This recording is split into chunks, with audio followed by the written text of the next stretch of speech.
Hi, my name is Jenny Parker, and today I'm going to be talking about elderly abuse in nursing homes. That's a problem that I'm presenting, and the different policies and regulations that are in place to prevent this abuse going on in elderly homes. Okay, so here's my PowerPoint. Hopefully, there's not going to be that glare for the whole thing. Okay, elderly abuse in residential homes. There is some evidence that suggests it may be nearly as widespread in the community as child abuse, which is definitely a serious problem. There's some different sources there to support that. My next point is that more than 1 in 4 cases of possible sexual and physical abuse against nursing home patients apparently went unreported to police. The problem with this is that there are so many ways that the elderly can be taken advantage of. And because they are totally dependent on staff for their daily necessities, such as food and shelter and their medicine and just even going to the bathroom, they can be really taken advantage of. And they might be nervous to report those cases of being sexually or physically abused. Maybe they can't even sometimes. A lot of the times, people in nursing homes, as they get older, their psychological and their physical and their way of thinking, it just starts to slow down. And so this could be another way that they are more vulnerable and another reason why they might not be reporting these cases of sexual or physical abuse. There have also been reports of more than 50 staff uploading photographs and videos of residents that humiliated and demeaned residents of these nursing homes. So this is a major issue as well because this is violating multiple things. One, it's a form of abuse, making fun of residents of nursing homes. It's also violating confidentiality. They shouldn't be showing these residents of the nursing homes and violating HIPAA as well. So it's definitely an issue. An argument that could be made against these different points is that there is not a ton of research done about abuse in nursing homes and residential homes for the elderly. So it shows that there is evidence that it may be as widespread as child abuse, and evidence that 1 in 4 cases of possible sexual and physical abuse against nursing home patients weren't unreported. But it's not as concrete as if there was a lot of research on it. So there also are a lot of policies that have been enacted since 1987 to prevent abuse going on. Okay, so my next question, are there enough regulations and laws enacted to prevent elderly abuse in residential homes? So before 1987, there were a ton of reports of abuse happening in nursing homes, and it wasn't very regulated. So in 1987, Congress passed the Nursing Home Reform Act after many reports of abuse and neglects occurring in nursing homes and assisted living homes, like I just talked about. The Reform Act says that nursing homes must provide services and activities to attain or maintain the highest practicable physical, mental, and psychosocial well-being of each resident in accordance with a written plan of care. So this kind of changed everything. This act made it illegal to have any type of elderly abuse. And so it continues. There's different acts created to prevent abuse. So the next act that we'll be talking about is the Elder Justice Act.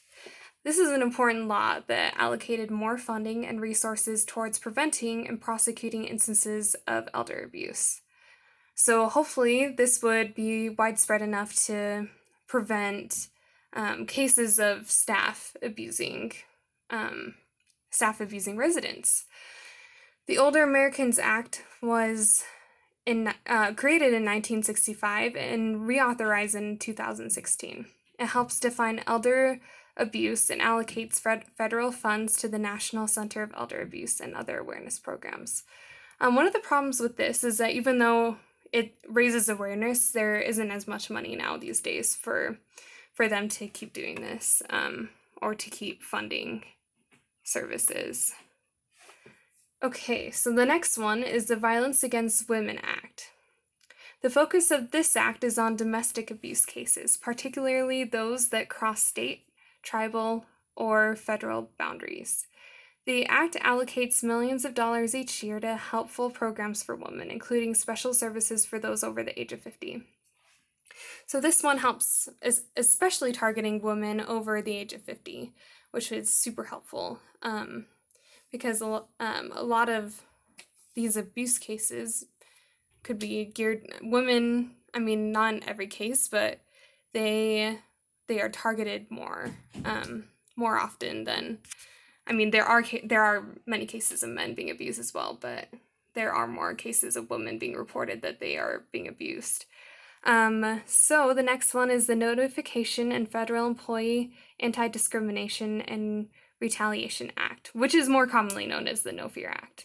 And this protects whistleblowers in the workplace, allowing individuals to report instances of elder abuse in nursing homes without discrimination or repercussion.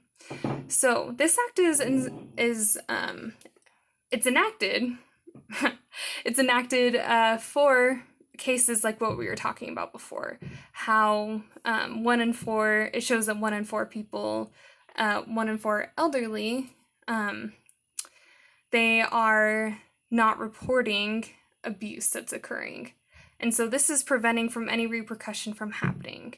And whether that is being followed by the staff, that may be a different story. But the act is there, the regulation is there, and so this is covered from the policy. So anyways, to continue with this, another argument from what we talked about before is that there were more than 50 cases reporting that staff were uploading videos and pictures of residents that were humiliating and were meant to be just mean-hearted and abusive. You could take it to abusive.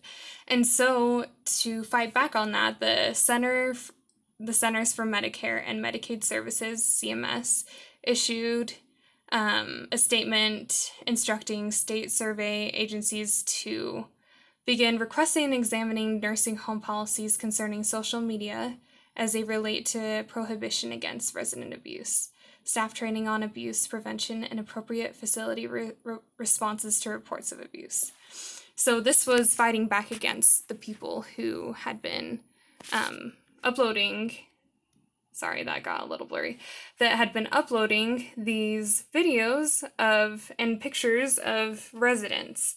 And the CMS went on to explain that this is, 1, breaking a federal law, which is very serious, and 2, that it's breaching HIPAA and confidentiality, and it's a form of abuse as well. So there are many regulations and laws enacted to prevent elderly abuse, but whether those are being enforced in residential homes, there needs to be more research, and